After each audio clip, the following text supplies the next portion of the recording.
Hello student, तो आज हम देखेंगे बीए 4 सेमेस्टर ज्योग्राफी का यूनिट नंबर 6। यूनिट नंबर 6 में हमें देखना है कि उद्योग क्या है, उद्योग कितने प्रकार के होते हैं और उद्योग के स्थानीयकरण के कारक कौन कौन से हैं।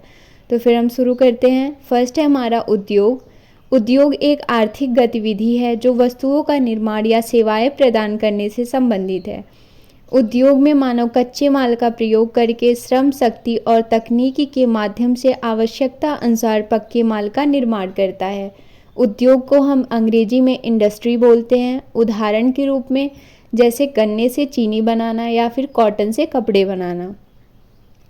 तो जैसे गन्ने को जो है किसी गाड़ी में ले जा कर के इंडस्ट्री तक पहुंचाया जाएगा, तो इंडस्ट्री में कुछ मजदूर रहेंगे जो अपनी श्रम शक्ति और तकनीकी का उपयोग करके उस गन्ने को चीनी में परिवर्तित कर देंगे।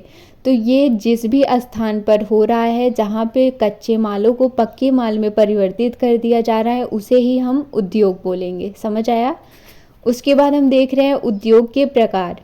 भारत में उद्योगों को 4 भागों में वर्गीकृत किया गया है। पहला है स्वामित्व के आधार पर, दूसरा है उपयोगिता के आधार पर, तीसरा है आकार के आधार पर और चौथा है तैयार माल की प्रकृति के आधार पर। अब ये जो 4 मैंने आपको प्रकार बताए हैं, अब इनका भी हम प्रकार देखेंगे, ठीक है। जैसे पहला है स्वामित्व के आधार पर, तो स्वामित्व के आधार पर उद्योगों को 4 भागों में बांटा गया है। पहला है निजी उद्योग, दूसरा है सरकारी उद्योग, तीसरा है सहकारी उद्योग और चौथा है मिश्रित उद्योग। तो निजी उद्योग क्या है? नाम से ही पता चल रहा है, जिस उद्योग का स्वामी कोई एक व्यक्ति हो, ठीक है। और दूसरा है सरकारी उद्योग, वो उद्योग जो सरकार के द्वारा स्थापित किया गया हो, उसका जो है मालिक सरकार हो। जैसे सरकार के द्वारा यदि कोई इंडस्ट्री चलाई जा रही है तो उसे हम बोलेंगे सरकारी उद्योग।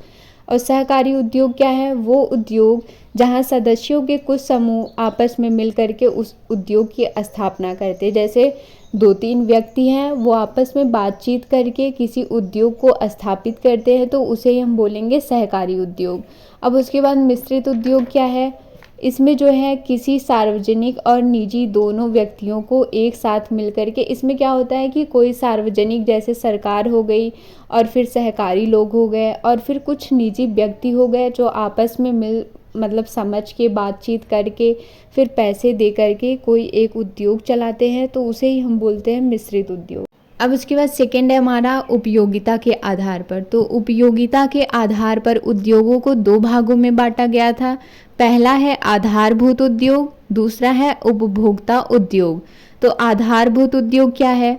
वे उद्योग जो दूसरे उद्योगों के आधार होते हैं, इनके उत्पादन अन्य उद्योगों के निर्माण तथा संचालन में काम आते हैं। इसको मैं एक एग्जाम्पल के थ्रू आपको समझा रही हूँ। जैसे मेरे को कोई कार बनानी है, ठीक है। तो कार बनाने के लिए अब सारी चीज़ें तो मेरे पास अवेलेबल नहीं है। उसके जो पार्ट्स होंगे, जैसे कुछ पार्ट स्टील के होंगे, कुछ आयरन के होंगे और कुछ रबर के होंगे। तो ये सारे पार्ट्स जिस भी स्थान पर मौजूद रहेंगे उसे ही हम बोलेंगे आधारभूत उद्योग।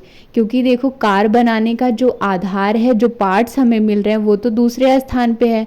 तो जिस भी स्थान पे हमें वो मिलेगा वही होगा आधारभूत उद्योग। जहाँ भी हमें कोई भी चीज़ों को बनाने के लिए जो सामग्री जिस भी स्थान पर मौजूद रहेगी उसे ही हम बोलेंगे आधारभूत उद्योग। तो समझ आया? उसके बाद दूसरा है हमारा उपभोक्ता उद्योग। ये उद्योग जो लोगों की दैनिक आवश्यकताओं की पूर्ति करने के काम आते हैं। जैसे जो हमारी डेली यूज के सामान हैं, वो जिस उद्योग में उपस्थित रहेंगे उसे ही हम बोलेंगे उपभोक्ता उद्योग। उदाहरण के रूप में जैसे वस्त्र हो गए, कपड़े, चीनी, कागज़ आदि, ये सारी जो हमारी डेली यूज की चीज़ें हैं जिस भी जगह पे बनती है उसे हम बोलेंगे उपभोक्ता उद्योग। अब उसके बाद थर्ड आता है हमारा आकार के आधार पर। आकार के आधार पर उद्योगों को 4 भागों में बांटा गया था। पहला है वृहद उद्योग, दूसरा है मध्यम उद्योग, तीसरा है लघु उद्योग और चौथा है कुटीर उद्योग। तो वृहद उद्योग क्या है? ऐसे उद्योग जिनमें पूंजी निवेश 10 करोड़ या उससे अधिक होता है। वृहद नाम से ही लग रहा है कि ये कोई बड़ा उद्योग होगा। अब इसमें जो है इसको बनाने के लिए 10 करोड़ या उससे अधिक निवेश लगाए जाते हैं, पैसे, ठीक है। अब दूसरा है मध्यम उद्योग। ऐसे उद्योग जिनमें पूंजी निवेश 5 से 10 करोड़ होता है। तीसरा है लघु उद्योग, जिनमें पूंजी निवेश 2 से 5 करोड़ के बीच में होता है। और चौथा है कुटीर उद्योग, ऐसे उद्योग जिनमें पूंजी निवेश नाम मात्र का होता है तथा परिवार के सदस्यों की सहायता से इसे चलाया जा सकता है। उदाहरण के रूप में जैसे गांव की कोई दुकान हो गई, ये जो है किसी भी परिवार का सदस्य आसानी से चला सकता है, तो इसे ही हम बोलेंगे कुटीर उद्योग। ठीक है।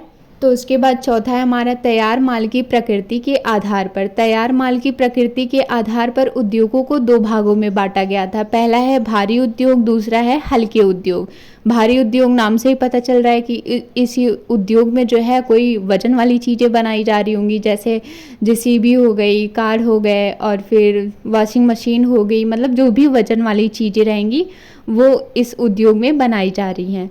और उसके बाद है हल्के उद्योग, वे उद्योग जिनमें दैनिक उपयोग की छोटी मोटी वस्तुओं का निर्माण होता है। उदाहरण के रूप में जैसे खिलौने हो गए और फिर प्लास्टिक की जो बाल्टियाँ होती हैं और जो भी चीज़ें हम प्लास्टिक की यूज करते हैं वो सारी, या फिर जो हल्की चीज़ें हो गई, याद तो नहीं आ रही बट हाँ जो भी चीज़ें हम लोग के घर में आसपास मौजूद रहती हैं हल्की वाली चीज़ें, वो इस उद्योग के अंतर्गत बनाई जाती हैं।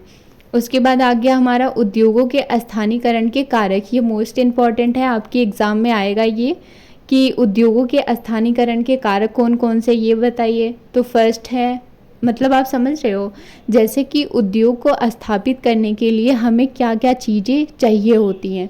तो देखो, अगर हम कोई फैक्ट्री या फिर इंडस्ट्री लगा रहे हैं तो सबसे पहले हमें ये पता होना चाहिए कि हमें इंडस्ट्री लगानी किस चीज़ की है, मतलब हम उसके अंदर क्या बनाएंगे। तो उस चीज़ को बनाने के लिए हमें कच्चे माल की आवश्यकता होगी और फिर वो श्रमिक भी तो चाहिए कि हाँ इसके अंदर ये सारे आदमी मिलके काम करेंगे, फिर पैसे भी होने चाहिए, फिर बाज़ार, मतलब कि जो है हम उन चीज़ों को बेचेंगे कहाँ पे, तो इसके लिए बाज़ार भी होने चाहिए। और फिर परिवहन, एक स्थान से सामानों को दूसरे स्थान पर लाना या फिर पहुंचाना, इस चीज़ के लिए परिवहन चाहिए।